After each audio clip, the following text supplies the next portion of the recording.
Mastering German verbs, forming the perfect tense. Hello everyone, and welcome to our video series on learning German for beginners. In the previous lessons, you delved into understanding the perfect tense, constructing sentences, and choosing between sein or haben as the auxiliary verb. This lesson focuses on forming the past participle of various verbs.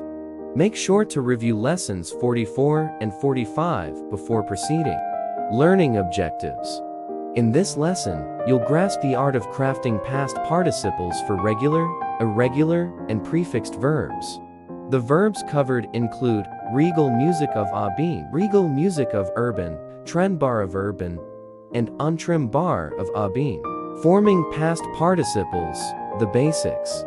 The basic rule for forming past participles involves using haben or sein as the helping verb in the second position, and attaching the past participle of the main verb at the end of the sentence. Examples: Caution hotkey cocked if Harper Gaston longer get cocked.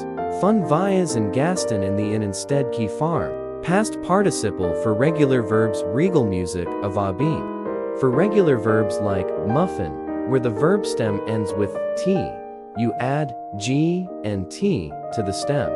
Examples include muffin hot key marked and spilling hot cash filled veal. Past participle for verbs ending with Iran regal music of urban. Verbs like studio or photography ending with Iran do not take g. Instead, you use the verb stem and add t. For instance, studio on hot stud yacht. Past participle for irregular verbs by on regal Mexican verbum. Irregular verbs such as denken or reichen follow a unique pattern. You add g and the verb stem plus n. For example, denken hat gadet and reichen hat ki ronken. Past participle for prefixed verbs by train, bar, and varben. Verbs with prefixage like Calvin geek out or Fujian distant moon require adding the prefix and then the past participle of the verb.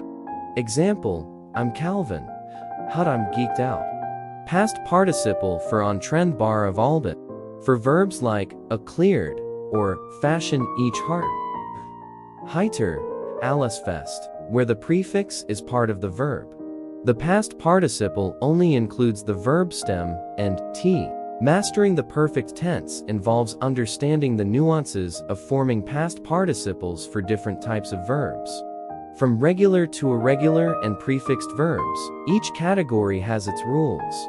Create a list of verbs covered in these lessons, including their perfect forms, to reinforce your command over the perfect tense. Thank you for joining us in this insightful lesson. If you found this helpful, don't forget to give it a thumbs up, share it, and subscribe for more language learning content. Cheers!